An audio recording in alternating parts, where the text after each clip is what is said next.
Uma matéria, uma ação que envolve cidadania, que é o tema principal, né, do nosso bate-papo de hoje com o Dr. Leonardo Carlos. Pois é, e para falar um pouco sobre cidadania, nós trouxemos aqui o Dr. Leonardo Carlos. Ele é médico anestesista, ex-secretário municipal de saúde de Santo André, é atual presidente da Associação Familiar de Integração e Cidadania. Boa noite, Dr. Leonardo. Boa noite, muito obrigado pelo convite, né? E boa noite a todos os espectadores aí que estão acompanhando com a gente aí. Nós é que agradecemos a sua presença e vamos começar com a seguinte pergunta: qual é o papel das organizações não governamentais na construção da cidadania? Bom, o que a gente percebe é que o terceiro setor, que é chamado de terceiro setor, são as ONGs, né, que vêm com todas as suas instituições, associações, fundações, OCIPs, né, organizações sociais, elas vêm para dar uma aceleração e poder agilizar o dinheiro público e torná-lo mais eficiente no seu uso. Então, é uma mudança importante que a sociedade passa. Lógico que vai ter arestas para acertar, né? Mas eu vejo que as ONGs vêm realmente para fazer um papel de coadjunto nas difíceis, né, missões que nós temos de vencer as diferenças sociais do nosso país. Queria fazer uma colocação para o doutor também. Antes de mais nada, mandar um abraço para o Felipe Araújo, que está lá em João Pessoa. Um abraço para você, Felipe, acompanhando o nosso programa e a entrevista do doutor. Doutor, a gente tem acompanhado na mídia muitas reportagens que abordam esse tema da cidadania. E o que acontece? É fato que, com o passar do tempo, a cada dia que passa, existem mais pessoas fazendo trabalho social, filantropia, não é verdade? Deixando o aconchego dos seus lares, horário de folga, em prol dos necessitados, em prol de uma sociedade melhor. Na sua opinião, o que leva as pessoas a fazerem isso? Olha, veja bem, cidadania hoje, nós não podemos pensar numa sociedade em que há extremas diferenças. Então, nós temos que ficar realmente provocados quando vemos as necessidades de camadas da população. Bom, a cidadania, acho que é um estágio de evolução da nossa sociedade. Eu entendo isso como um aperfeiçoamento, uma evolução. E só vamos resolver os nossos problemas sociais quando investimos em cidadania. Cidadania que traz a responsabilidade social, o conceito de família, ética, respeito, o que nós precisamos muito no nosso país atualmente, né? Para poder avançar, né? Tá certo. Doutor Leonardo, fala um pouquinho sobre os projetos da AFIC, quais os principais projetos que a associação está tocando hoje? Bom, primeiro eu queria até contar como a FIC nasceu, né? A FIC, rapidinho, né? A FIC nasceu, eu tinha um parceiro, uma pessoa que eu acompanhava quando eu era secretário de saúde, que era um usuário, paciente da saúde mental. E diversas vezes aí ele me colocou as dificuldades que os pacientes da saúde mental tinham com relação mesmo à recolocação no mercado, geração de renda. E aí a FIC foi nascendo e ele me provocou, né, falando, puxa, doutor, precisamos fazer alguma coisa para colocar essas pessoas inseridas de volta, até para diminuir remédio, diminuir conflitos, dar uma ajuda realmente, suporte psicológico. E eu falei, puxa, é o caminho. Aí começamos a pensar na AFIC, né, que o nome já diz Associação Familiar de Integração e Cidadania, pensando no tripé da sociedade, né, família, cidadania e integração. E aí nós começamos a ver que não era só realmente geração de renda para determinado segmento da saúde, era tudo, a cidadania envolvia tudo. Aí nós começamos com um projeto muito interessante de geração de renda para a saúde mental. Depois nós caminhamos, né, para o ambiente, conseguimos ver que não tem jeito de separar saúde de meio ambiente. Depois nós caminhamos para um projeto de esporte e depois nós caminhamos para um projeto de inclusão digital. E a gente percebe que o leque aumenta cada vez mais. Então é fascinante, mas o nosso foco hoje, só para responder especificamente a pergunta, são 3 importantes projetos. Meio ambiente, inclusão digital e esportes.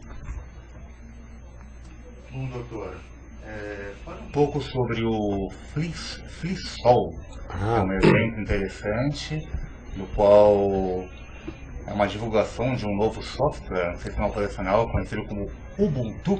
Na verdade, o FreeSol já existe, né? Nós estamos aí na 12ª edição, né? Simplesmente o que aconteceu é que a FIC, né, viu a necessidade de inclusão digital, entendeu que o software livre, né, é realmente um diferencial da nossa sociedade, e nós abraçamos o FreeSol, né, que é o Festival Latino-Americano de Software Livre. Um dos braços vai acontecer em Santo André, agora sábado, onde nós divulgamos o software livre, que é o quê?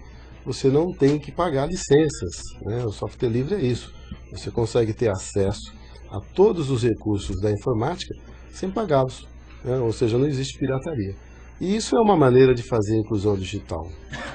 E esse projeto nosso é realmente levar para a sociedade, não só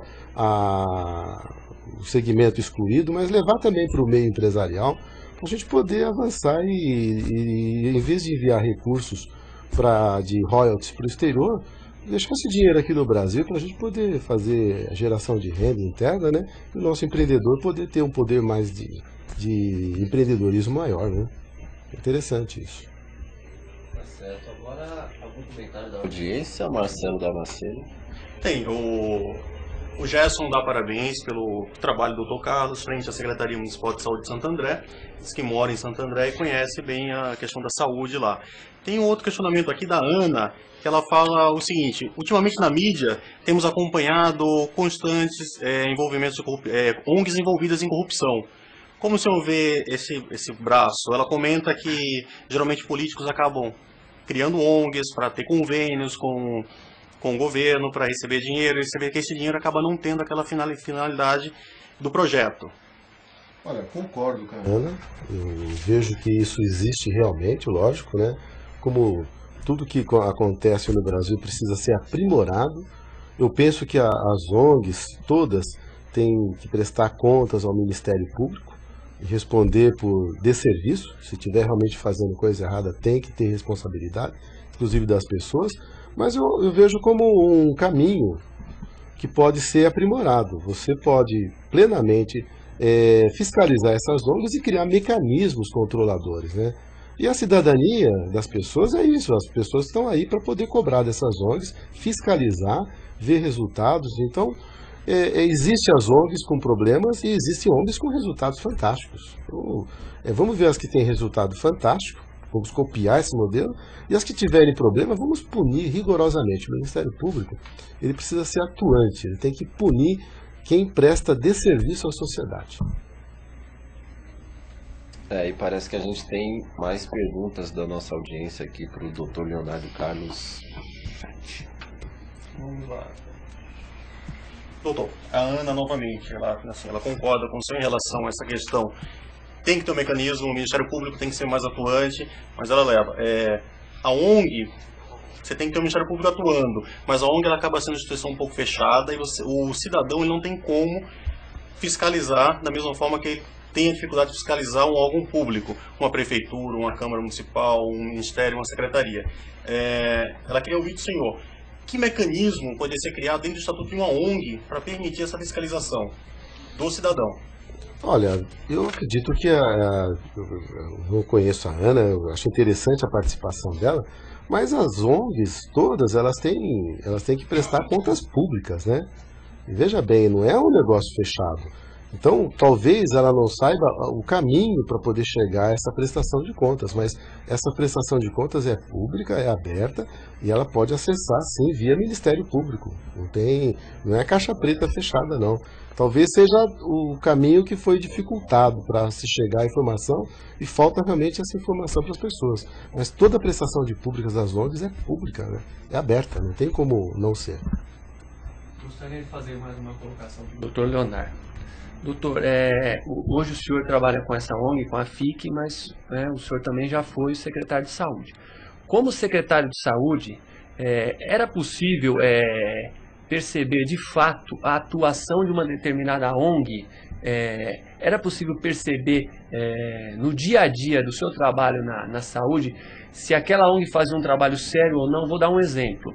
Eu vi uma reportagem num grande jornal de São Paulo um tempo atrás, que um professor de educação física, sem recurso nenhum, ele estava utilizando uma quadra pública e ele começou um projeto com idosos. E o que esses idosos faziam? Ele dava aula de boxe dos idosos. Então tinha muito idoso com depressão, com problema de saúde, e ele começou a fazer esse trabalho sozinho. Em pouco tempo, a maioria desses idosos, eles começaram a melhorar a saúde. Muitos que iam no médico corriqueiramente deixaram de comparecer. Quer dizer, é um trabalho que no dia a dia, no próprio setor de saúde, já era possível detectar esse trabalho correto, essa atuação. Quando o senhor esteve à frente da Secretaria da Saúde, era possível perceber, assim, de fato, no dia a dia, o trabalho de uma ONG fazendo efeito?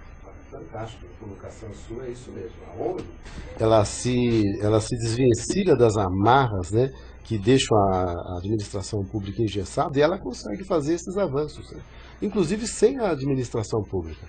Ela pode caminhar com a iniciativa privada, né? Não precisa necessariamente ter relacionamento com a coisa pública. Então ela pode fazer um trabalho voluntário, ela pode pegar recursos de empresas parceiras, né, e fazer esse trabalho avançar. Então a ideia da ONG realmente é impulsionar as iniciativas de uma forma que não sejam amarradas pelos processos emperrados, né, que hoje inviabilizam aí muitos projetos da vida pública. E lógico, sempre aprimorando a prestação de contas, a seriedade, a ética. Então o caminho é esse. A ONG ela vem com esse perfil de poder fazer o terceiro setor, uma terceira via para a nossa prestação de serviços, de diminuir as diferenças sociais do nosso país. Bom, doutor, conte um pouquinho da sua história. Pelo que eu soube, você estudou na França, na Bélgica. O que lhe ajudou em relação a ter tido um estudo nesses países assim de primeiro mundo? Bom, antes de mais nada, eu queria começar a falar de estudo antes, né? Eu fiz meu estudo na escola pública de Santo André, né? Eu fui um aluno de escola pública, onde tive pessoas que transformaram a minha vida. Tive bons professores que me estimularam. Aí, trabalhando também, sempre com dificuldade, família operária lá do ABC, fiz meus cursos complementares no primeiro e segundo grau noturnos, trabalhando, né? E onde também tive oportunidades. Consegui, através de um esforço pessoal, entrar na faculdade de medicina, né? E através de uma série de sucessão, que foi bem interessante, foi a oportunidade mesmo que abriram e eu abracei, eu tive a oportunidade de fazer cursos no exterior. Aí vivi 2 anos entre França e Bélgica, realizando especialização em anestesiologia, onde adquiri uma bagagem cultural, social, muito interessante desses 2 países, né? Onde desenvolvi uma visão comparativa com o Brasil e onde eu consegui visualizar que é possível fazer grandes trabalhos, grandes avanços na área social. Inclusive no serviço público, né? O serviço público de saúde nesses 2 países é muito desenvolvido. E através desse conhecimento, eu acho que é viável a gente conseguir utilizar algumas ferramentas para adaptar para o nosso país, que está caminhando para isso, né? O SUS hoje, né, que está em fase de implantação, né?